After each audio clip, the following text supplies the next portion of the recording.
Praise the Lord. ಕರ್ತನ ನಾಮಕ್ಕೆ ಸ್ತೋತ್ರ ಉಂಟಾಗಲಿ. దేవుని నామముకి స్తోత్రం కలుగును గాక. Greetings you all in the matchless and marvelous name of our Master Jesus Christ. ಸಡಿ ಸಾಟಿ ಇಲ್ಲದ ಯೇಸುವಿನ ನಾಮದಲ್ಲಿ ಎಲ್ಲರನ್ನು ನಾವು ವಂದಿಸುತ್ತೇವೆ. సర్వశక్తి కలిగిన యేసు నామములో మీ అందరికీ దేవునికి వందనాలు తెలియజేస్తున్నాం. We thank God for enabling us to broadcast the second session. ಎರಡನೇ ಭಾಗವನ್ನು ಸಕ್ರಿಯಗೊಳಿಸಲು ದೇವರು ಕೊಟ್ಟಿರುವ ಈ ಅವಕಾಶಕ್ಕಾಗಿ ದೇವರಿಗೆ ವಂದನೆಯನ್ನು ತಿಳಿಸುವಂತವರಾಗಿರುತ್ತೇವೆ. రెండవ భాగంలో రెండవ ఆరాధనలో దేవుడు మనందరికీ కూడా ఈ విధంగా ముందు ఉంచినందుకు దేవుని నామానికి వందనాలు తెలియజేస్తున్నాం. This episode would be in Kannada, English and Telugu. ಈ ಕಾರ್ಯಕ್ರಮಗಳು ಕನ್ನಡ ಭಾಷೆಯಲ್ಲಿ, ತೆಲುಗು ಭಾಷೆಯಲ್ಲಿ, ತಮಿಳು ಭಾಷೆಯಲ್ಲಿ ನಾವು ಪ್ರಸಾರ ಮಾಡಲಿಕ್ಕಿದ್ದೇವೆ. ఈ రెండవ భాగము ఇంగ్లీషు, తెలుగు, కన్నడ భాషల్లో ట్రాన్స్లేట్ చేయడానికి జరుగుతున్నది. We are unable to gather in the church due to the present situation faced by the people all over the world. ನಾವು ಎಲ್ಲರೂ ಒಂದಾಗಿ ಸೇರಲಿಕ್ಕೆ ಆಗಲಿಲ್ಲ. ಯಾಕಂದ್ರೆ ಸರ್ಕಾರದ ಮುನ್ಸೂಚನೆಗಳಿಗಾಗಿ ಅದು ಮಾತ್ರವಲ್ಲ, ಸರ್ಕಾರ ಹೇಳುವಂತೆ ನಾವು ವಿಧಿಯರಾಗಿದ್ದೇವೆ. సో మనమందరం కూడా ఏకంగా కూడి ప్రార్థన చేయడానికి మనకు అవకాశం కలగలేదు. ఎందుకంటే గవర్నమెంట్ నిర్మించిన ప్రకారం, ఆజ్ఞ ప్రకారం, అదే విధంగా ఈ ప్రభుత్వం చేసుకున్న ప్రతి ప్రకారం వారిని వెంబడించాలి కనుక మనము ఈ విధంగా ఒకరికొకరు కూడి ప్రార్థన చేయడానికి అవకాశం లేదు. So we welcome all of you to this session. ಆದುದರಿಂದ ಈ ಕಾರ್ಯಕ್ರಮಗಳನ್ನು ಗಮನಿಸಿ ಎನ್ನುವುದಕ್ಕಾಗಿ ನಿಮ್ಮನ್ನು ವಂದಿಸುತ್ತೇವೆ. అందువలన ఈ కార్యక్రమంలో ఈ టెలికాస్ట్ చేసి మనమందరం కూడా ఏకముగా ఒకరికొకరు కూడి ప్రార్థన చేయడానికి ఈ విధంగా ఏర్పాటు చేస్తున్నాం. Before we go ahead, we would Pastor Rasper will pray and start our session. ನಾವು ಈ ಕಾರ್ಯಕ್ರಮಕ್ಕೆ ಮುಂದೆ ಹೋಗುವ ಮುನ್ನ ಪಾಸ್ಟರ್ ರಾಜ್ಪಾಲ್ ಅವರು ನಮಗೆ ಪ್ರಾರ್ಥನೆಯಿಂದ ಈ ಕಾರ್ಯಕ್ರಮವನ್ನು ಪ್ರಾರಂಭಿಸುತ್ತಾರೆ. మనం ముందుకు వెళ్ళే సమయంలో నేను పాస్టర్ ప్రార్థన చేసి ఈ ఆరాధన ముందుకు సాగిద్దాం. ప్రార్థన చేసుకుందాం. మహాగణుడ, మహోన్నత, సర్వాధికారికి వందనములు, స్తోత్రములు తండ్రి ప్రభువా. నాయన ఇంతవరకు కూడా నీ కృప కాపుదల నాయన మా సంఘ బిడ్డలకు ప్రతి ఒక్కరికి కూడా దయచేసినందుకు నీకు వందనాలు తండ్రి ప్రభువా. నాయన తండ్రి ప్రభువా, ఈ షారోన్ బేతేలు సంఘములో నాయన తండ్రి ప్రభువా ఎవరైతే నేను ఈ ఆరాధన చూస్తూ ఉన్నారో నేను వారందరినీ కూడా నువ్వు ముట్టి స్వస్థపరచుకుని నడుచున్నాను తండ్రి ప్రభువా. నాయన తండ్రి ప్రభువా, ఎటువంటి తెగులు నీ గుడారకు సమీపందని నేను వాక్యము ద్వారా సెలవించిన తండ్రి యేసయ్య. నాయన తండ్రి ప్రభువా, ఈ వాక్యం ఎవరెవరైతే వింటున్నారో, ఎవరైతే చూస్తున్నారో వారిని దీవించి ఆశీర్వదించుకుని నడుచున్నాను తండ్రి ప్రభువా. వారి గుడారంలోకి ఎటువంటి తెగులు రానివ్వకుండా ఇప్పుడే నీ బంగారు దూతలను ఆజ్ఞాపించి నడుచున్నాను తండ్రి ప్రభువా. నీకే స్తోత్రములు తండ్రి. నాయన ఈ ఆరాధన ఏర్పాటు చేసిన ప్రతి ఒక్క బిడ్డను దీవించి ఆశీర్వదించండి తండ్రి ప్రభువా. నాయన ఇప్పుడు నీ వాక్యమును నాయన పాటల ద్వారా నేను ఆరాధించుకుని నాయన నీ వాక్యం ద్వారా నేను కనపరుచుకుని ఈ వైరస్ నుంచి నేను మేము ఏ విధంగా విజయం పొందాలని నేను పాస్టర్ గారి ద్వారా వాక్యం వింటున్నప్పుడు తండ్రి ప్రభువా నాయన మాతో మాట్లాడండి. నాయన వింటున్న ప్రతి ఒక్క బిడ్డతో మాట్లాడండి తండ్రి ప్రభువా. నేను మీకే విడుదలమైన మీ శక్తిని మాకు దయచేసి నాయన ఈ లోకంలో ఎన్ని శక్తులు వచ్చినా సరే, ఎన్ని వైరస్లు వచ్చినా సరే వాటి నుంచి మేము ఎదిరించే శక్తిని నాయన బలమును మాకు దయచేయమని నాయన కుటుంబ సభ్యులు ప్రతి ఒక్కరిని దీవించండి. నాయన తండ్రి ప్రభు ఎవరైనా చూస్తున్నారో ప్రతి ఒక్కరిని దీవించి ఆశీర్వదిస్తాను నమ్మచ్చు. ఈ చిన్న ప్రార్థన యేసయ్య నామములో అడిగి వేడి పొందుకుంటున్నాను తండ్రి. ಹಾಡನ್ನು ನಾವು ಆಡಲಿಕ್ಕಿದ್ದೇವೆ. ನಮ್ಮೊಂದಿಗೆ ಸೇರಿ ಎಲ್ಲರೂ ಕರಗಳನ್ನು ತಟ್ಟಿ ಆರಾಧಿಸಬಹುದು. ದೇವಾದಿ ದಯೆ ಎಷ್ಟು ದೊಡ್ಡದು ಸ್ವಾಮಿ ಎಂತ ಹಾಡನ್ನು ನಾವು ಆಡಲಿಕ್ಕಿದ್ದೇವೆ. ನಾವು ಹಾಡನ್ನು ಆಡೋಣ. ಕರಗಳನ್ನು ತಟ್ಟಿ ನಮ್ಮೊಂದಿಗೆ ಸೇರಿ ನೀವು ಹಾಡಬೇಕಂತ ವಿನಂತಿ. ದೇವಾದಿ ದಯೆ ಎಷ್ಟು ದೊಡ್ಡದು, ರಾಜ ನಿನ್ನ ಪ್ರೇಮ ಅಪಾರವಾದದು. ದೇವಾದಿ ದಯೆ ಎಷ್ಟು ದೊಡ್ಡದು, ರಾಜ ನಿನ್ನ ಪ್ರೇಮ ಅಪಾರವಾದದು. ಒಂದು ಕ್ಷಣ ನನ್ನ ಮರಣದಂತೆ ತಂದೆ ತಾಯಿಗಿಂತ ಹೆಚ್ಚು ಪ್ರೀತಿ ಮಾಡುವರೇ. ಒಂದು ಕ್ಷಣ ನನ್ನ ಮರಣದಂತೆ ತಂದೆ ತಾಯಿಗಿಂತ ಹೆಚ್ಚು ಪ್ರೀತಿ ಮಾಡುವರೇ. ಹಲ್ಲೆಲೂಯಾ, ಹಲ್ಲೆಲೂಯಾ, ಆರಾಧನೆ ಕರ್ತನಿಗೆ. ಹಲ್ಲೆಲೂಯಾ, ಹಲ್ಲೆಲೂಯಾ, ಆರಾಧನೆ ರಾಜನಿಗೆ. ದೇವಾನಿಂದ ಎಷ್ಟು ದೊಡ್ಡದು, ರಾಜ ನಿನ್ನ ಪ್ರೇಮ ಪರವಾದುದು. ನನ್ನ ಸಂತತಿ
ಹೆಚ್ಚು ಪ್ರೀತಿ ಮಾಡುವವರೇ, ಒಂದು ಕ್ಷಣ ನನ್ನನ್ನು ಮರೆಯದಂತೆ.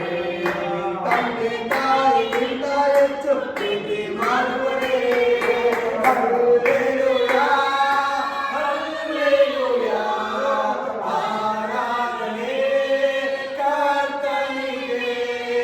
ಹಲ್ಲೆಲೂಯಾ, ಹಲ್ಲೆಲೂಯಾ, ಆರಾಧನೆ ಯೇಸುವಿಗೆ. ಹಲ್ಲೆಲೂಯಾ, ಹಲ್ಲೆಲೂಯಾ, ಆರಾಧನೆ ಕರ್ತನಿಗೆ. ಹಲ್ಲೆಲೂಯಾ, ಹಲ್ಲೆಲೂಯಾ, ಆರಾಧನೆ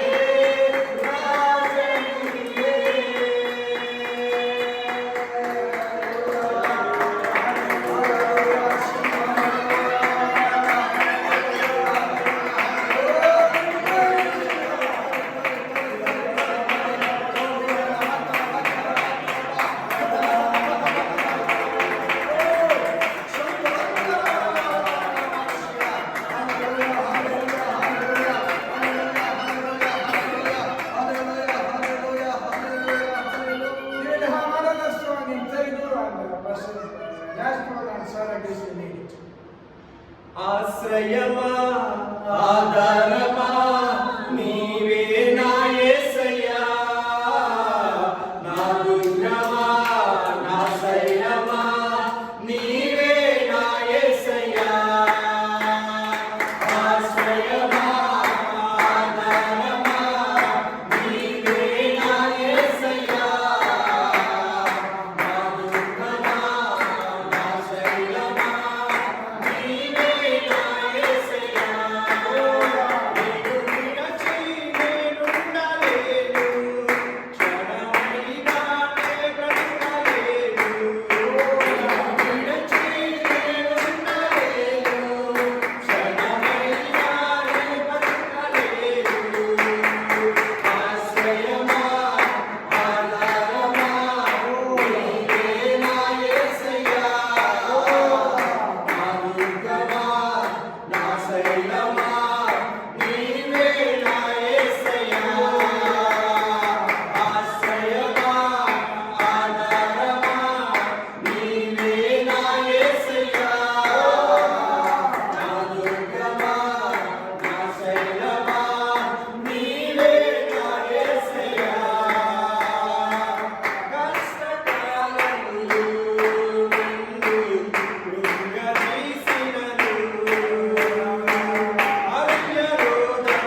today's meditation, we would like to read 2 Chronicles chapter 7, verses 14.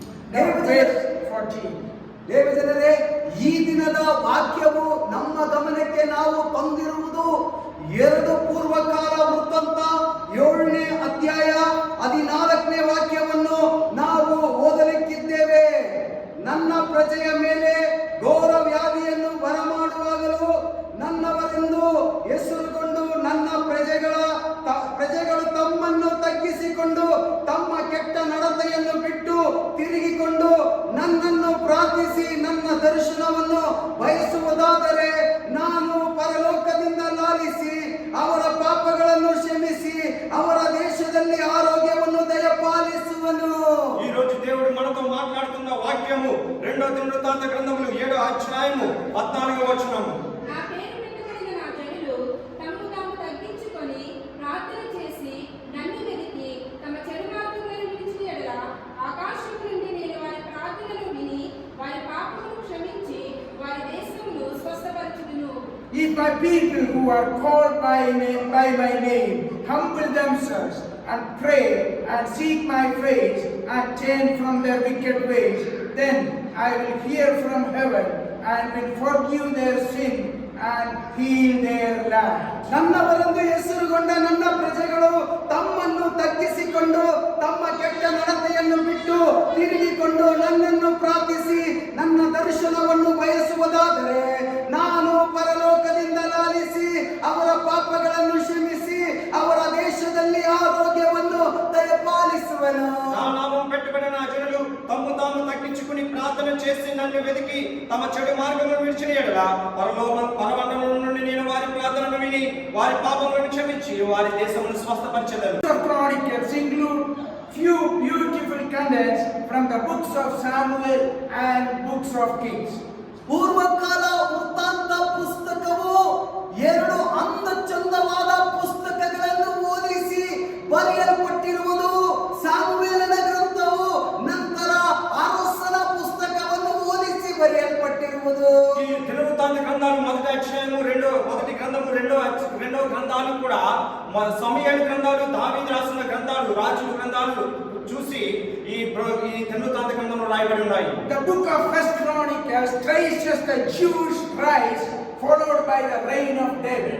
ದೇವಜನರೇ, ಒಂದು ಪೂರ್ವಕಾಲ ವೃತ್ತಾಂತ ಪುಸ್ತಕವು ಯೆಹೂದರ ಆಳ್ವಿಕೆ ದಾವೀದನ ಅರಸನಾಗಿರುವ ಆಳ್ವಿಕೆಯ ಕುರಿತು ಬರೆಯಲ್ಪಟ್ಟಿರುವುದು.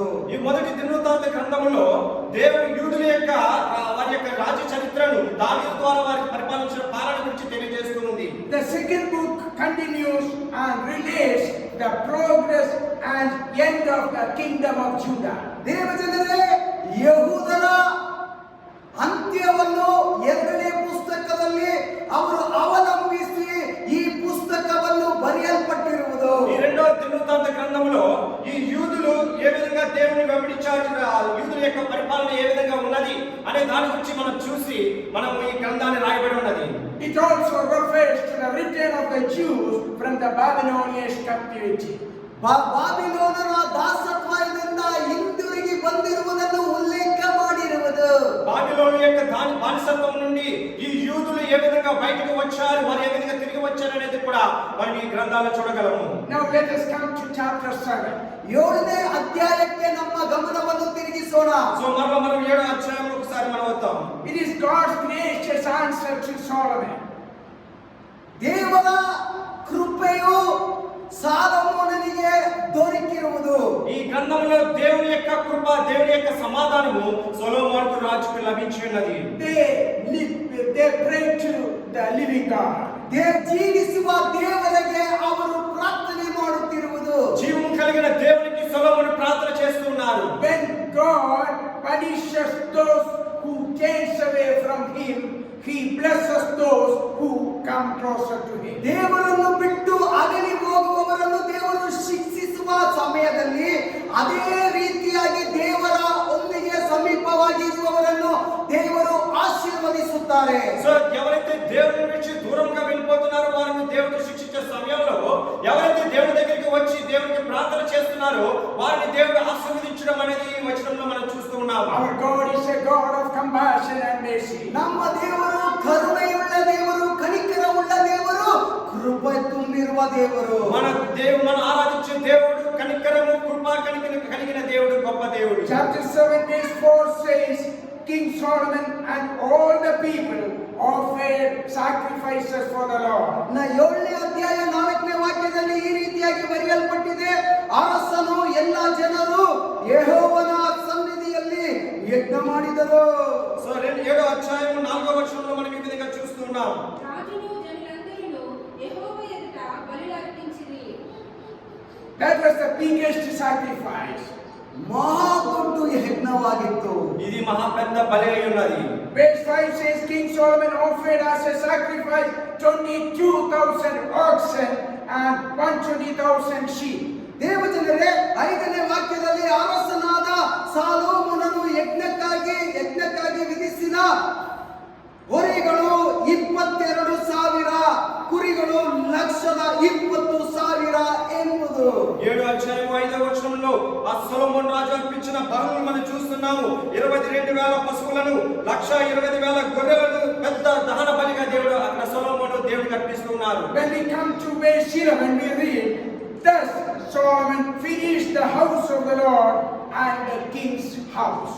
ನಂತರ 11ನೇ ವಾಕ್ಯಕ್ಕೆ ನಾವು ಬರುವಾಗ, ಸಾಲೋಮೋನನು ಯೆಹೋವನ ಆಲಯವನ್ನು, ತನ್ನ ಅರಮನೆಯನ್ನು ಕಟ್ಟಿಸಿ ಆ ಕಟ್ಟಡಗಳ ವಿಷಯವಾಗಿ ತನ್ನ ಮನಸ್ಸಿನಲ್ಲಿದ್ದದನ್ನೆಲ್ಲ ಕೊಡಗಣಿಸಿದ. 7వ అధ్యాయం 11వ వచనంలో మనం చూస్తున్నట్లయితే, ఆ ప్రకారము సొలొమోను యెహోవా మందిరమును రాజనగరంలో కట్టించి, యెహోవా మందిరమందును తన నగరమందును చేయుటకు తాను ఆలోచించినదంతయు ఏ లోపము లేకుండా నెరవేర్చి పని ముగించెను. King Solomon took care of everything carefully to please the holy God according to his will. ಪರಿಶುದ್ಧವಾಗಿರುವ ದೇವರು ಮೆಚ್ಚುವುದಕ್ಕೋಸ್ಕರ ಎಲ್ಲವನ್ನು ಜಾಗೃತರಾಗಿ ಅವನು ನೋಡಿಕೊಳ್ಳುತ್ತಿದ್ದ. పరిశుద్ధులైన దేవుని కొరకై ఆయన చిత్తము ప్రకారము ఇక్కడ సొలొమోను రాజు తన దేవుని ఆలయాన్ని, తన నగరాన్ని ఇక్కడ నిర్మించి ఉన్నారు. The king physically prepared himself, his people and the sanctuary of the Lord. ಅರಸನಾಗಿದ್ದ ಸಾಲೋಮೋನನು ಅವನನ್ನೇ ಸಿದ್ಧಗೊಳಿಸಿ, ನಂತರ ಅವರ ಜನರನ್ನು ಸಿದ್ಧಗೊಳಿಸಿ, ಅದು ಮಾತ್ರವಲ್ಲ ಆಲಯವನ್ನು ಅವನು ಸಿದ್ಧಗೊಳಿಸಿದನು. రాజైన సొలొమోను ముందు తనకు తాను సిద్ధపరచుకుని, అదే విధంగా తన దేశ రాజ్య ప్రజలను సిద్ధపరచుకుని, ఆ తర్వాత దేవుని ఆలయాన్ని కూడా సిద్ధపరుస్తూ ఉన్నారు. They all worshipped and praised God in unity. ದೇವಜನರೇ, ಎಲ್ಲರೂ ಹೊಂದಾಣಿಕೆಯಿಂದ ದೇವರನ್ನು ಆರಾಧಿಸಿ ದೇವರಿಗೆ ಅವರು ಆರಾಧಿಸುತ್ತಾ ಬರುತ್ತಿದ್ದರು. దేవుని ప్రజలారా, ఇక్కడ సొలొమోను వారి రాజ్య ప్రజలందరూ కలిసి ఏకముగా కూడి దేవుని ఆరాధించడానికి సిద్ధపడుతూ ఉన్నారు. So God prospered Solomon. ದೇವರು ಸಾಲೋಮೋನನ್ನು ಮೆಚ್ಚಿದರು. దేవుడు సొలొమోను చేసిన పనిని మెచ్చుకున్నారు. He asked the people not to sin. ಅವರು ಹೇಳುತ್ತಿರುವ ಮಾತು ಏನಂದ್ರೆ, ಜನರೇ ಪಾಪಕ್ಕೊಳಗಾಗಬೇಡಿ. అక్కడ సొలొమోను రాజు దేవుడు చెప్తున్న మాటలు ఏంటంటే, ప్రజలారా పాపము చేయకండి అని. In the sacrifice under the old covenant, the high priest had to offer sacrifice for his own sins and the sins of the people. ದೇವಜನರೇ, ಹಳೆ ಉಡಂಬಡಿಕೆ ಕಾಲದಲ್ಲಿ ಈ ರೀತಿಯಾಗಿ ಮಹಾಯಾಜಕರು ಮನುಷ್ಯರೊಳಗಿಂದ ಆರಿಸಲ್ಪಟ್ಟವನಾಗಿದ್ದು ಮನುಷ್ಯರಿಗೋಸ್ಕರ ಅವರನ್ನೇ ಅವರು ಸಮರ್ಪಿಸಿ ಯಜ್ಞವಾಗಿ ಸಮರ್ಪಿಸಬೇಕಾಗಿತ್ತು. ప్రియమైన సహోదరి సహోదరులారా, మన కొత్త నిబంధన గ్రంథంలో పాపం నుండి విడుదల పొందాలంటే అక్కడ మనం చూస్తున్నది ఏంటంటే, యావత్ మనుషులే మనకి దేవుడి కుమారుని యేసు ప్రభువారే వచ్చి పాపం నిమిత్తము తనకు బలిగా అర్పించుకున్నాడు. That is when we read in Hebrews chapter 5 verse 1. ಎಬ್ರಿಯರಿಗೆ ಬರೆದ ಪತ್ರಿಕೆ 5ನೇ ಅಧ್ಯಾಯ 1ನೇ ವಾಕ್ಯದಲ್ಲಿ ನಾವು ಈ ರೀತಿಯಾಗಿ ಓದುತ್ತೇವೆ, ಪ್ರತಿಯೊಬ್ಬ ಮಹಾಯಾಜಕನು ಮನುಷ್ಯರೊಳಗಿಂದ ಆರಿಸಲ್ಪಟ್ಟವನಾಗಿದ್ದು ಮನುಷ್ಯರಿಗೋಸ್ಕರ ದೇವರ ಕಾರ್ಯಗಳನ್ನು ಜರುಗಿಸುವುದಕ್ಕಾಗಿ ನೇಮಿಸಲ್ಪಡುತ್ತಾನಲ್ಲ. అందుకే మనం చూస్తున్నాము హెబ్రీ రాసిన పత్రిక 5వ అధ్యాయం 1వ వచనంలో, ప్రతి ప్రధాన యాజకుడును మనుషులలో నుండి ఏర్పరచబడిన వాడే పాపముల కొరకు అర్పణలను బలులను అర్పించుటకు దేవుని విషయమైన కార్యములు జరిగించుటకే మనుషుల నిమిత్తము నియమింపబడును. For every high priest taken from among men, he is appointed for men in things pertaining to God, that he may offer both gifts and sacrifices for sins. And let us turn to Hebrews chapter 5 verse 3, the same chapter. ಅದೇ ಅಧ್ಯಾಯ 5ನೇ ಅಧ್ಯಾಯ ಎಬ್ರಿಯರಿಗೆ ಬರೆದ ಪತ್ರಿಕೆ 5ನೇ ಅಧ್ಯಾಯ 3ನೇ ವಾಕ್ಯಕ್ಕಾಗಿ ನಮ್ಮ ಗಮನವನ್ನು ನಾವು ತಿರುಗಿಸೋಣ. ಆ ಬೆಲೆಹೀನತೆಯ ಕಾರಣದಿಂದ ಅವನು ಜನರಿಗೋಸ್ಕರ ಹೇಗೋ ಹಾಗೆಯೇ ತನಗೋಸ್ಕರವೂ ಪಾಪ ನಿವಾರಣತೆಯಾಗಿ ಯಜ್ಞಗಳನ್ನು ಮಾಡಬೇಕಾದವನಾಗಿದ್ದಾನೆ. అదే హెబ్రీయుల పత్రిక 5వ అధ్యాయం 3వ వచనంలో కూడా మనం చదువుకుందాం. ఆ హేతువు చేత ప్రజల కొరకు ఎలాగో అలాగే తన కొరకును పాపముల నిమిత్తము అర్పణము చేయవలసిన వాడై ఉన్నాడు. So let's also read Hebrews chapter 7 verses 26 and 27. For such a high priest was fitting for us, who is holy, harmless, undefiled, separate from sinners, and has become higher than the heavens. ನಂತರ Does not need daily as those high priests to offer up sacrifices, first for his own sins and then for the people's. For this he did once for all when he offered up himself. ನಂತರ ಎಬ್ರಿಯರಿಗೆ ಬರೆದ ಪತ್ರಿಕೆ 7ನೇ ಅಧ್ಯಾಯ 26 ಮತ್ತು 27 ನಾವು ಓದಲಿಕ್ಕಿದ್ದೇವೆ. ಗಮನ ಇಟ್ಟು ಕೇಳಿ. ಇಂಥವನೇ ನಮಗೆ ಬೇಕಾದ ಮಹಾಯಾಜಕನು.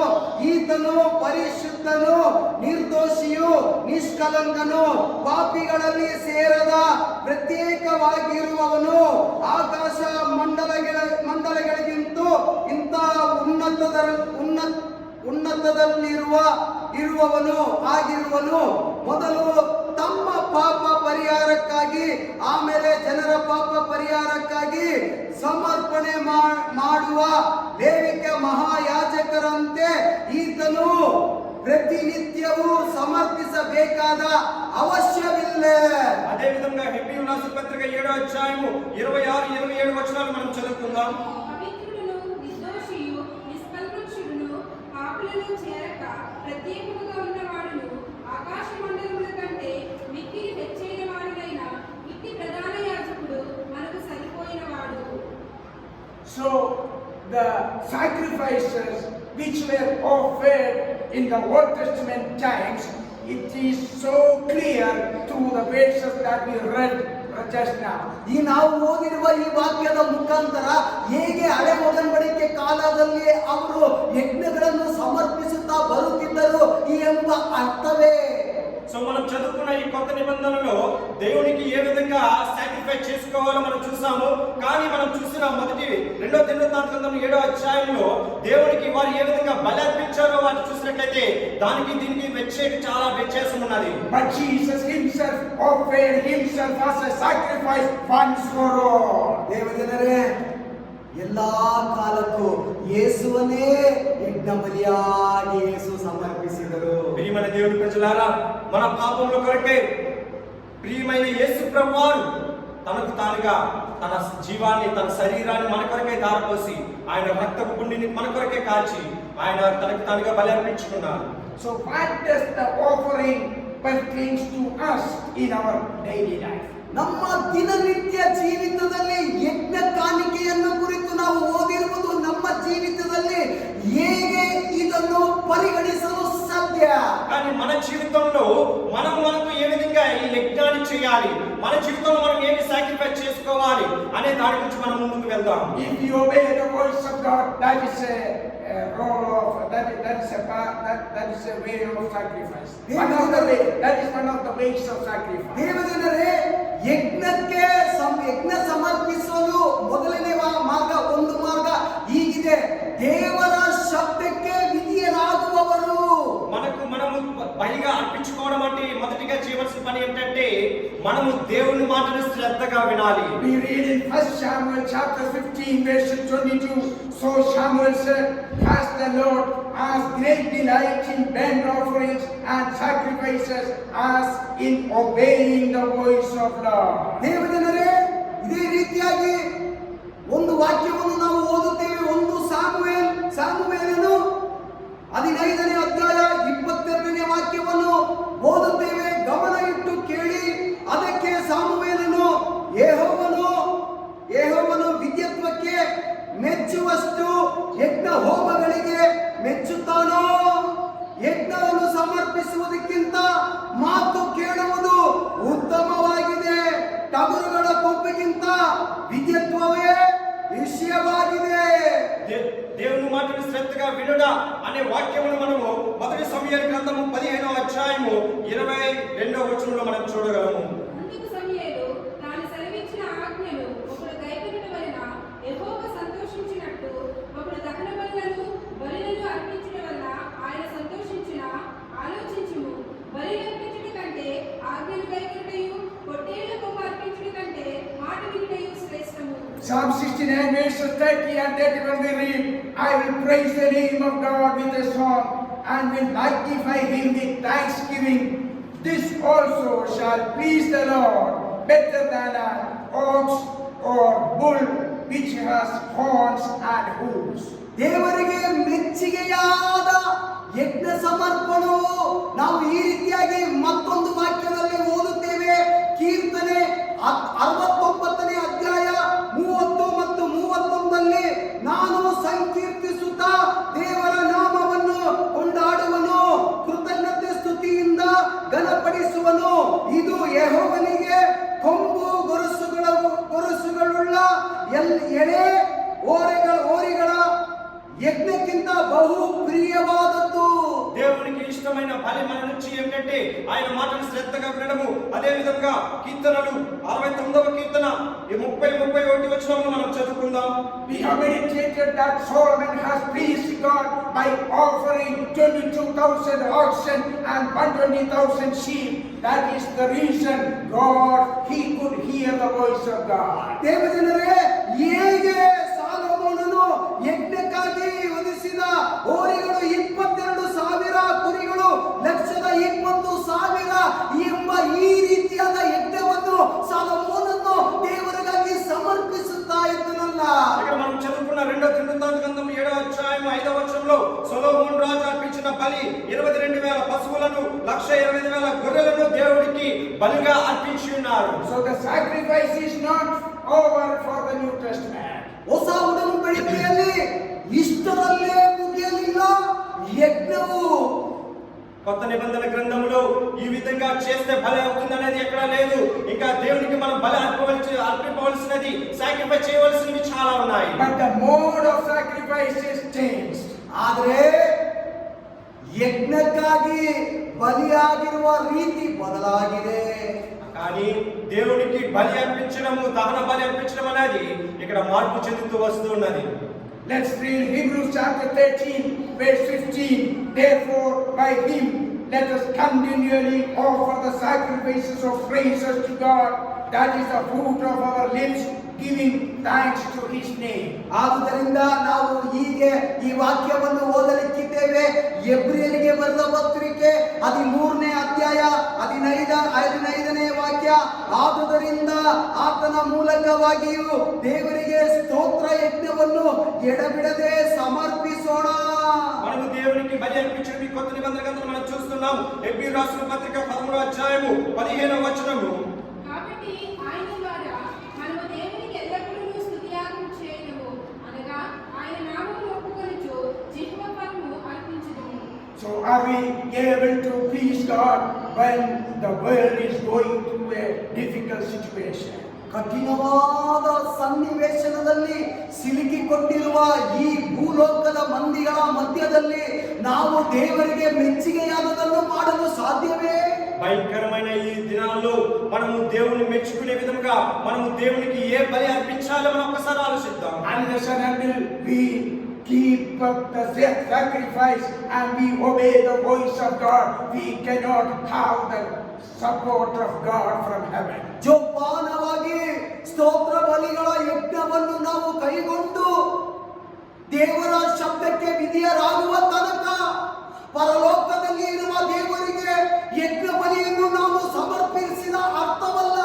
మనము దేవుని మాటను శ్రద్ధగా విని ఆయన ప్రకారం మనం ఈ లోకంలో జీవించి మన జీవితాన్ని ఆయనకు బలిగా అర్పించినట్లయితేనే ఆయన పరలోకము నుండి ఆయన యొక్క కృపను, ఆయన యొక్క దయను మనం పొందుకోగలము. Are you able to examine ourselves daily so that we are accepted by the Lord and He responds to us. ದೇವರೇ, ನಮ್ಮನ್ನೇ ನಾವು ಪರೀಕ್ಷಿಸಿ ನೋಡೋಣ. ದೇವರೇ, ನನ್ನ ಕಾಣಿಕೆಯನ್ನು ನೀವು ಮೆಚ್ಚುವಂತೆ ನಾನು సిద్ధವಾಗಿದ್ದೇನಾ, సిద్ధತೆయుಳ್ಳವನಾಗಿ ಕಾಣಪಡುತ್ತೇನಾ? ప్రభువా, ఒక్కసారి మనం పరిశోధించుకుందాం. ప్రభువా, నేను నా జీవితము నన్ను నీకు సమర్పిస్తున్నాను. అది నీకు ఇష్టమైనదిగా ఉన్నదా లేదా, లేకపోతే నేను నీకు ఏదైనా పాపముగా దూరంగా అయిపోతున్నానా అని ఒక్కసారి మనం పరిశోధించుకుందాం. Hallelujah. Hallelujah. We need to keep the house of the Lord holy in our heart. ನಮ್ಮ ಹೃದಯದಲ್ಲಿ ದೇವರ ಆಲಯವನ್ನು ಪರಿಶುದ್ಧವಾಗಿ ಕಾಣಲ್ಪಡಲು ನಾವು ಅದನ್ನು ಕಾಪಾಡಿಕೊಳ್ಳಬೇಕು. మన హృదయంలో పరిశుద్ధ దేవాలయమైన మన హృదయాన్ని ఎప్పుడు కూడా పరిశుద్ధంగా కాపాడుకునేలాగా మనం చూసుకుందాం. 1 Corinthians chapter 3 verse 16 says, do you not know that you are the temple of God and that the Spirit of God dwells in you? ದೇವಜನರೇ, ನಾವು ಈ ರೀತಿಯಾಗಿ 1 ಕೊರಿಂಥದವರಿಗೆ ಬರೆದ ಪತ್ರಿಕೆ 3ನೇ ಅಧ್ಯಾಯ 4ನೇ ವಾಕ್ಯ 16ನೇ ವಾಕ್ಯವನ್ನು ಓದುತ್ತೇವೆ. ನೀವು ದೇವರ ಆಲಯವಾಗಿದ್ದೀರೆಂದು, ದೇವರ ಆತ್ಮನು ನಿಮ್ಮಲ್ಲಿ ವಾಸ ಮಾಡುತ್ತಾನೆಂದು ನಿಮಗೆ ಗೊತ್ತಿಲ್ಲವೋ? ಯಾವನಾದರೂ ದೇವರ ಆಲಯವನ್ನು ಕೆಡಿಸಿದ್ದರೆ ದೇವರು ಅವನನ್ನು ಕೆಡಿಸುವನು. ಯಾಕಂದರೆ ದೇವರ ಆಲಯವು ಪವಿತ್ರವಾದದ್ದು, ಆ ಆಲಯವು ನೀವೇ. మన హృదయము పరిశుద్ధమైన దేవాలయమని మనము 1 కొరింథీయులకు రాసిన పత్రిక 3వ అధ్యాయము 15 వచనాలు మనం చూడగలం. మీరు దేవుని ఆలయమై ఉన్నారనియు దేవుని ఆత్మ మీలో నివసించుచున్నాడనియు మీరు ఎరుగరా? ఎవడైనను దేవుని ఆలయమును పాడు చేసిన యెడల దేవుడు వారిని పాడు చేయును. దేవుని ఆలయము పరిశుద్ధమై ఉన్నది, మీరు ఆ ఆలయమై ఉన్నారు. We are the temple of God. ನಾವೇ ದೇವರ ಆಲಯ. మనమందరం దేవుని ఆలయమై ఉన్నాము. So we need to keep it holy. ಆದುದರಿಂದ ಪವಿತ್ರತ್ವವನ್ನು ನಾವು ಕಾಪಾಡಿಕೊಳ್ಳಲೇಬೇಕು. అందువల్ల మనం పవిత్రతను కాపాడుకుంటూ మనం ఎప్పుడు జీవిస్తూ ఉండాలి. Oh, then only we are able to fear God. ಹಾಗಿದ್ದರೆ ಮಾತ್ರವೇ ದೇವರ ಮೇಲೆ ಭಯವುಳ್ಳ ಪ್ರೀತಿಯುಳ್ಳ ದೇವಜನರಾಗಿ ನಾವು ಮಾರ್ಪಡುತ್ತೇವೆ. ఆ విధంగా మన పరిశుద్ధతను కాపాడుకుంటేనే దేవుని యందు భయభక్తులు కలిగిన వారమే ఉంటాం. As the children are fearful in front of their parents, similarly, if we do have the fear of God in our heart, then we will keep ourselves especially holy for God. ಹೇಗೆ ಮಕ್ಕಳು ಪೋಷಕರ ಮೇಲೆ ಭಯವುಳ್ಳ ಮಕ್ಕಳಾಗಿ ಕಾಣಲ್ಪಡುತ್ತಾರೋ ಅದೇ ರೀತಿಯಾಗಿ ಪರಿಶುದ್ಧತ್ವವನ್ನು ನಾವು ನಮ್ಮ ಹೃದಯದಲ್ಲಿ ಕಾಪಾಡುತ್ತಾ ಭಯವುಳ್ಳವರಾಗಿ ದೇವರ ಮೇಲೆ ಭಯಭಕ್ತಿ ಉಳ್ಳವರಾಗಿ కాణల్పడಬೇಕು. ఏ విధంగా పిల్లలు తమ తల్లిదండ్రుల దగ్గర భయపడుతూ జీవిస్తూ ఉంటారు, తల్లిదండ్రులు విధేయులై ఉంటారు, అదే విధముగా దేవుడు మన హృదయంలో ఉన్నప్పుడు మనము కూడా పరిశుద్ధత కలిగిన జీవితం కలిగి భయపడుతూ ఉండాలి. మనము ఎప్పుడు కూడా దేవుని మీద ఆధారపడుతూ ఆయనకి భయపడుతూ ఆయన కొరకే మనం జీవిస్తూ ఉండాలి. So we need to fear the Lord always. ಪ್ರತಿದಿನವೂ ದಿನನಿತ್ಯವೂ ದೇವರ ಮೇಲೆ ಭಯಭಕ್ತಿಯನ್ನು ಇಟ್ಟವರಾಗಿ ಭಯವುಳ್ಳವರಾಗಿ ಕಾಣಲ್ಪಡಬೇಕು. ఎప్పుడు కూడా ప్రతిరోజు ప్రతి దినము ప్రతి క్షణము కూడా దేవునికి భయపడుతూ మనం జీవించాలి. Let's hope in Him with mercy. ದೇವಜನರೇ, ಕರುಣೆಯುಳ್ಳ ದೇವರ ಮೇಲೆ, ಕನಿಕರವುಳ್ಳ ದೇವರ ಮೇಲೆ ನಾವು ಭರವಸೆಯನ್ನು ಹೆಚ್ಚಾಗಿ ಇಡೋಣವೇ. కృపా కనికరములు కలిగిన దేవుని మీద మన జీవిత భారమును ఆయనకి సమర్పించి ఆయన మీద ఆధారపడదాం. Continue to walk in His commandments. ಎಡಬಿಡದೆ ದೇವರ ಆಜ್ಞೆಗಳನ್ನು ಕೈಗೊಂಡು ನಡೆಯಿರಿ. ఆయన వాక్యమును ఆయన చెప్పిన ఆజ్ఞల ప్రకారము మనం మార్గంలో నడుస్తాం. That is what God wants in our life. ಇದೇ ದೇವರು ನಮ್ಮ ಜೀವಿತದಲ್ಲಿ ಬಯಸುವ ಕಾರ್ಯ. ఇదే దేవుడు మన జీవితంలో కోరుకునే కార్యక్రమములు. Then God will respond to our present difficult situation. ದೇವಜನರೇ, ನಾವು ಹೋಗುತ್ತಿರುವ ಕಠಿಣವಾದ ಈ ಮಾರ್ಗವನ್ನು ಕಂಡು ದೇವರು ನಮ್ಮ ಎಲ್ಲ ಎಲ್ಲ ప్రార్థನೆಗೆ ఉత్తర దయపాలిಸುవను. ఎప్పుడైతే నువ్వు దేవుడికి భయపడుతూ ఆయన మార్గంలో నువ్వు జీవిస్తావో ఆ సమయంలో దేవుడు నీ మార్గంలో నీ కఠినమైన పరిస్థితుల నుండి నిన్ను దేవుడు విడుదలిస్తాడు. The whole world, the way they are praying to God to control the virus that is faced by the nation. ಪ್ರಪಂಚದಲ್ಲಿ ನಾನಾ ಭಾಗದಲ್ಲಿ ಅನೇಕರು ಪ್ರಾರ್ಥನೆ ಮಾಡುವುದು ಹೀಗೆ ಉಂಟು. ದೇವರೇ, ಈ ಕೊರೋನಾ ಹೆಮ್ಮಾರಿಯಾದ ಈ ರೋಗವನ್ನು ಹೇಗಾದರೂ ನಿಯಂತ್ರಣಕ್ಕೆ ತಂದುಕೊಳ್ಳಬೇಕು ಎಂಬ ಪ್ರಾರ್ಥನೆ. ఈ ప్రపంచమంతా ఎంతో భయంకరమైన వైరస్ తో బాధపడుతూ ఉన్నప్పుడు ప్రపంచమంతా ప్రార్థన చేస్తుంది. ప్రభువా, ఈ భయంకరమైన వైరస్ నుంచి మాకు విడుదల దయచేయి తండ్రి, నాయనా మమ్మల్ని రక్షించు ప్రభువా అని ప్రపంచమంతా ప్రార్థన చేస్తున్నారు. God replied Solomon. Similarly, God would reply to all our prayer requests. ಹೇಗೆ ಸಾಲೊಮೋನನ ಪ್ರಾರ್ಥನೆಯನ್ನು ಕೇಳಿ ದೇವರು ಉತ್ತರ ದಯಪಾಲಿಸಿದರೋ ಅದೇ ರೀತಿಯಾಗಿ ದೇವರು ದೇವರ ವಿಶ್ವಾಸಿಗಳ ಪ್ರಾರ್ಥನೆಯನ್ನು ಕೇಳಿ ನಮ್ಮ ಪ್ರಾರ್ಥನೆಗೂ ಉತ್ತರ ದಯಪಾಲಿಸುವನು. రాజైన సొలొమోను దేవుడికి బలి అర్పించినప్పుడు ఏ విధంగా దేవుడు ఆయనకు ప్రత్యక్షమై ఆయన మాటలు అంగీకరించి ఆయన ఆశీర్వదించారు. దేవుడు కూడా మన ప్రార్థనలను విని మనల్ని కూడా తీర్చడానికి సిద్ధంగా ఉన్నారు. Chapter 7 verse 12 it says, Then the Lord appeared to Solomon in the night and said to him, I have heard your prayer and have chosen this place for myself as a house of sacrifice. ದೇವಜನರೇ, 2 ಪೂರ್ವಕಾಲ ವೃತ್ತಾಂತ 7ನೇ ಅಧ್ಯಾಯ 12ನೇ ವಾಕ್ಯದಲ್ಲಿ ಈ ರೀತಿಯಾಗಿ ಬರೆಯಲ್ಪಟ್ಟಿದೆ. ನಂತರ ಯೆಹೋವನು ಅವನಿಗೆ ರಾತ್ರಿಯಲ್ಲಿ ಪ್ರತ್ಯಕ್ಷನಾಗಿ, ನೀನು ನನಗೆ ಮಾಡಿದ ಪ್ರಾರ್ಥನೆಯನ್ನು ಲಾಲಿಸಿ ಈ ಮನೆಯನ್ನು ನನ್ನ ಯಜ್ಞ ಆಲಯಕ್ಕಾಗಿ ಆರಿಸಿಕೊಂಡಿದ್ದೇನೆ. మనం చదువుకున్న 2వ దినవృత్తాంత గ్రంథములు 7వ అధ్యాయము 12వ వచనంలో సొలొమోనుకు దేవుడు ప్రత్యక్షమై ఈ విధంగా సమాధానం ఇస్తున్నారు. God replied to Solomon in the night. ದೇವಜನರೇ, ರಾತ್ರಿಯಲ್ಲಿ ಸಾಲೊಮೋನನ ಪ್ರಾರ್ಥನೆಗೆ ದೇವರು ಉತ್ತರ ದಯಪಾಲಿಸಿದರು. దేవుడు సొలొమోను యొక్క ప్రార్థనను ఆ రాత్రిని దేవుడు సొలొమోనుకు జవాబిస్తున్నారు. God listens to our prayers 24 hours a day. 24 ಗಂಟೆಗಳ ಕಾಲ ನಮ್ಮ ಪ್ರಾರ್ಥನೆಯನ್ನು ದೇವರು ಲಾಲಿಸುತ್ತಾ ಕೇಳಿಸುತ್ತಾ ಇದ್ದಾರೆ. 24 గంటల్లో నువ్వు చేసిన ప్రతి ప్రార్థనను దేవుడు విని నీకు సమాధానం ఇవ్వడానికి సిద్ధంగా ఉన్నారు. So don't get worried about the coronavirus that is engulfed the whole world. ಈ ಭೂಲೋಕವನ್ನು ಆವರಿಸುತ್ತಾ ಇರುವ ಈ ಕೊರೋನಾ ಹೆಮ್ಮಾರಿಯನ್ನು ಕಂಡು ನೀವು ಆತಂಕಕ್ಕೆ ಒಳಗಾಗಬೇಡಿ, ಭಯಭೀತರಾಗಬೇಡಿ. ఈ లోకాన్ని భయపడుతున్న ఈ కరోనా వైరస్ చూసి నువ్వు భయపడవద్దు, నువ్వు ప్రార్థన చేయి. Because our master said, fear God. ಯಾಕಂದ್ರೆ ನಮ್ಮ ಯಜಮಾನನು, ಪರಲೋಕದಲ್ಲಿ ಇರುವ ಯಜಮಾನನು ಹೇಳಿರುವ ಮಾತೇನು? భయపడಬೇಡಿ. ఎందుకు భయపడకూడదంటే పరలోకపు తండ్రి అయిన మన దేవుడు చెప్పిన సమాధానం ఏమిటంటే నీవు భయపడవద్దు అని. So who can fear? Only those who fear God. ಯಾರೆಲ್ಲ ದೇವರ ಮೇಲೆ ಭಯ ಇಟ್ಟುಕೊಂಡಿದ್ದಾರೋ ಅವರು ದೇವರ ಮಾರ್ಗದಲ್ಲೂ ಭಯವುಳ್ಳವರಾಗಿ ಕಾಣಲ್ಪಡುತ್ತಾರೆ.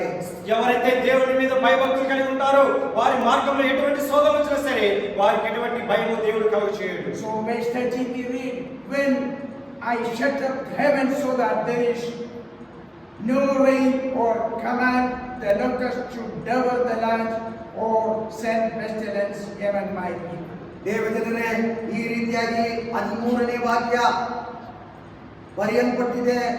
ನಾನು ಆಕಾಶವನ್ನು ಮಳೆಗರೆಯದಂತೆ ಮುಚ್ಚುವಾಗಲೂ ದೇಶವನ್ನು ತಿಂದು ಬಿಡುವುದಕ್ಕೆ ಮಿಡಿತಗಳನ್ನು ಕಳುಹಿಸುವಾಗಲೂ ನನ್ನ ಪ್ರಜೆಯ ಮೇಲೆ ಘೋರ ವ್ಯಾಧಿಯನ್ನು ಬರಮಾಡುವಾಗಲೂ ನನ್ನವರೆಂದು ಹೆಸರುಗೊಂಡ ನನ್ನ ಪ್ರಜೆಗಳು ತಮ್ಮನ್ನು ತಗ್ಗಿಸಿಕೊಂಡು ತಮ್ಮ ಕೆಟ್ಟ ನಡತೆಯನ್ನು ಬಿಟ್ಟು ತಿರುಗಿಕೊಂಡು ನನ್ನನ್ನು ಪ್ರಾರ್ಥಿಸಿ ನನ್ನ ದರ್ಶನವನ್ನು ಬಯಸುವುದಾದರೆ ನಾನು ಪರಲೋಕದಿಂದ ಲಾಲಿಸಿ ಅವರ ಪಾಪಗಳನ್ನು ಕ್ಷಮಿಸಿ ಅವರ ದೇಶದಲ್ಲಿ ಆರೋಗ್ಯವನ್ನು ದಯಪಾಲಿಸುವನು. మన మనం భయపడకూడదని ఎందుకు చెప్తున్నామంటే మనం 2వ దినవృత్తాంత గ్రంథం 7వ అధ్యాయం 13-14 వచనంలో మనం చదువుకున్నట్లయితే వాళ్ళకు కురియకుండా నేను ఆకాశంలో మూసివేసినప్పుడే గాని దేశంలో నాశనం చేయనప్పుడు మిడతలకు సెలవిచ్చినప్పుడే గాని నా జనుల మీదకి తెగులు రప్పించినప్పుడే గాని నా నామం పెట్టబడిన నా జనులు తమ్ము తాము తగ్గించుకుని ప్రార్థన చేసి నన్ను వెతికి తమ చెడు మార్గములను విడిచిన యెడల పరమండలం నుండి నేను వారి ప్రార్థనను విని వారి పాపములను క్షమించి వారి దేశమును స్వస్థపరచుదును. So the whole world is going through similar situation like the situation we have read just now. ದೇವಜನರೇ, ನಾವು ಯಾವ ವಾಕ್ಯವನ್ನು ಈಗ ಓದಿದ್ದೇವೋ ಅದೇ ರೀತಿಯಾಗಿ ಭೂಲೋಕದಲ್ಲಿರುವ ಎಲ್ಲ ಜನರು ಈ ರೀತಿಯಾದ ಸನ್ನಿವೇಶನದಲ್ಲಿ ಸಿಲುಕಿಕೊಂಡಿರುವುದನ್ನು ನಾವು ಕಾಣುತ್ತೇವೆ, ಕೇಳುತ್ತೇವೆ ಅಲ್ಲವಾ? మనము ఈ చదువుకున్న వాక్యము ప్రకారము ప్రస్తుతం ఈ ప్రపంచమంతా కూడా ఈ భయంకరమైన వైరస్ వ్యాధులతో చిక్కబడి జనులందరూ కూడా భయంతో ఉన్నట్లు మనం So చూస్తున్నాము. our God is the commander. ದೇವಜನರೇ, ವಾಗ್ದಾನವನ್ನು ಕಲ್ಪಿಸಿದ ದೇವರು ನಮ್ಮ ದೇವರು. దేవుని ప్రజలారా, మనకు వాగ్దానం ఇచ్చే దేవుడు మన దేవుడై ఉన్నారు. So what do we have to do? ನಾವೇನ್ ಮಾಡಬೇಕು? మనం ఏం చేయాలి? Verse 14 we can see 4 things we need to do. 14ನೇ ವಾಕ್ಯದಲ್ಲಿ 4 ವಿಷಯಗಳು ಉಂಟು. ಆ 4 ವಿಷಯಗಳನ್ನು ನಾವು ಮಾಡಬೇಕಾಗಿರುವ ವಿಷಯಗಳು ತಾನೇ. మనం చదువుకున్న 14వ వచనంలో 4 విషయాలు ఉన్నాయి. ఆ 4 విషయాలను మనం పాటించినట్లయితే దేవుడు ఖచ్చితంగా మన దేశాన్ని స్వస్థపరుస్తారు. We need to humble ourselves ನಮ್ಮನ್ನೇ ತಪ್ಪಿಸಿಕೊಳ್ಳಬೇಕು. మొదటిగా మనం తగ్గించుకోవాలి. and we need to pray. ದೇವಜನರೇ, ನಂತರ ನಾವು ಮಾಡಬೇಕಾಗಿದ್ದ ಕಾರ್ಯವನ್ನು ನಾವು ಪ್ರಾರ್ಥಿಸಬೇಕು. రెండవది మనం ప్రార్థన చేయాలి. And seek His face. ದೇವರ ದರ್ಶನವನ್ನು ಪಡೆದುಕೊಳ್ಳಬೇಕು. మూడవది ఆయన మార్గమును వెతకాలి. మనం ఆయన వెతకాలి. Turn from the wicked ways. ಕೆಟ್ಟ ನಡತೆಯಿಂದ ಹಿಂದಿರುಗಿ. నాలుగవది చెడు మార్గములను మనం విడిచిపెట్టాలి. When we do these 4 actions, ಈ 4 ಕ್ರಿಯೆಗಳನ್ನು ನಾವು ಮಾಡಿದರೆ ఈ 4 పనులను మనం చేసినట్లయితే 3 things God is going to do for us. ದೇವರು ನಮಗಾಗಿ 3 ಕಾರ್ಯಗಳನ್ನು ಮಾಡಲಿಕ್ಕಿದ್ದಾರೆ. దేవుడు మన కొరకే 3 కార్యక్రమాలను 3 పనులు మన కొరకే చేయడానికి That is ఉన్నాడు. what we read in verse 14. ಅದೇ ಈ 14ನೇ ವಾಕ್ಯದಲ್ಲಿ ನಾವು ಓದಿದ್ದೇವೆ. అదే ఈ 14వ వచనంలో మనం చదివి ఉన్నాము. That God in heaven will hear. ದೇವಜನರೇ, ಪರಲೋಕದಿಂದ ಲಾಲಿಸಿ God will forgive us. ನಮ್ಮನ್ನು ದೇವರು ಕ್ಷಮಿಸಿ దేవుడు పరలోకం నుండి మన ప్రార్థన వింటారు. తర్వాత మనం చేసిన పాపములను క్షమిస్తారు. And God will heal our land. ದೇವಜನರೇ, ಅವರ ದೇಶದಲ್ಲಿ ಆರೋಗ್ಯವನ್ನು ದಯಪಾಲಿಸುವನು. మూడవగా దేవుడు మన దేశాన్ని స్వస్థపరిచి మనకి రక్షణ కలుగజేస్తారు. So let us continue to keep these 4 things so that we will be able to experience the 4 actions from God and the nation will be healed by God. ದೇವಜನರೇ, ಎದ್ದು ಬಂದಿರುವ ವದಂತಿಗಳನ್ನು ನೀವು ಮರೆತು ದೇವರ ವಾಕ್ಯಕ್ಕೆ ವಿಧಿಯರಾಗಿ ನಾವು ದೇವರ ವಾಕ್ಯದ ಪ್ರಕಾರ ಪಾಲಿಸೋಣ. ದೇವರು ನಮ್ಮ ಪ್ರಾರ್ಥನೆಯನ್ನು ಲಾಲಿಸಿ ನಮ್ಮ ಪ್ರಾರ್ಥನೆಗೆ ಉತ್ತರ ದಯಪಾಲಿಸುವನು. ప్రియమైన సహోదరి సహోదరులారా, మనం చదువుకున్న వాక్యంలో దేవుని కొరకు మనం 4 విషయాలను చేసి ఆయన యొక్క కృపను, ఆయన యొక్క కనికరాలను, అనుగ్రహాన్ని మనం పొందుకుని మనము మన దేశాన్ని మనం స్వస్థపరచుకుందాం. And thank you for listening to us, and let us keep united in prayer, expecting great things from God. ವಾಕ್ಯದ ಕಡೆಗೆ ನಿಮ್ಮ ಗಮನವನ್ನು ತಿರುಗಿಸುವುದಕ್ಕಾಗಿ ನಿಮಗೆ ವಂದನೆಗಳು. ದೇವರಿಗೆ ವಂದನೆಗಳು ತಿಳಿಸುವಂತವನಾಗಿದ್ದೇನೆ. ಇನ್ನು ಅದ್ಭುತ ಕಾರ್ಯಗಳಿಗಾಗಿ ನಾವು ಕಾಯೋಣ. ದೇವರು ಅದ್ಭುತ ಮಾಡುವವರಾಗಿದ್ದಾರೆ. దేవుని వాక్యం విన్నందుకు మీ అందరికీ కూడా దేవుని నామములో వందనాలు తెలియజేసుకుంటున్నాము. మనము ఏకముగా కూడి మనం ప్రార్థన చేద్దాము. దేవుడు మన ప్రార్థన విని మనకి జవాబునిస్తారు. Pastor Sadish will pray and conclude the session. ವಾಕ್ಯದಲ್ಲಿ ಕೇಳಿದಾಗೆ ದೇವಜನರೇ, ಕಣ್ಣುಗಳನ್ನು ಮುಚ್ಚೋಣ, ತಲೆಗಳನ್ನು ತಗ್ಗಿಸೋಣ. ಪರಲೋಕದಲ್ಲಿ ವಾಸವಾಗಿರುವ ಸರ್ವಶಕ್ತನಾಗಿರುವ ದೇವರೇ, ಬೆಳಗಿನ ಸಮಯದಲ್ಲಿ ಸ್ವಾಮಿ ನಿಮ್ಮ ಸಮ್ಮುಖಕ್ಕೆ ಬಂದು ನಿಮ್ಮನ್ನು ಆರಾಧಿಸಿ ನಿಮ್ಮ ನಾಮವನ್ನು ಘನಪಡಿಸಿ ವಾಕ್ಯದ ಮುಖಾಂತರವಾಗಿ ನಮ್ಮನ್ನು ತಗ್ಗಿಸುತ್ತೇವೆ ಸ್ವಾಮಿ.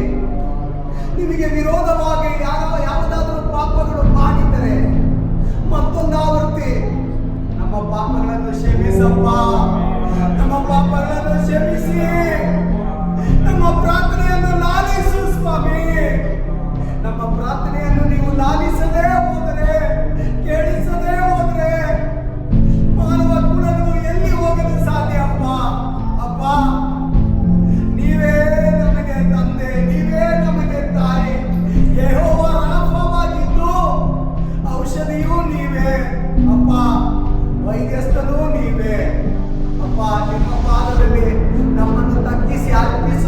ಸ್ವಾಮಿ, ನಮ್ಮ ಪಾಪಗಳನ್ನೆಲ್ಲ ಕ್ಷಮಿಸಿ ಮತ್ತೊಂದು ಆವರ್ತಿ ಸ್ವಾಮಿ ನಿಮ್ಮ ಮಗನಾಗಿ, ನಿಮ್ಮ ಮಗಳಾಗಿ, ನಿಮ್ಮ ಮಕ್ಕಳಾಗಿ ನಮ್ಮನ್ನ ಮಾರ್ಪಡಿಸಪ್ಪ.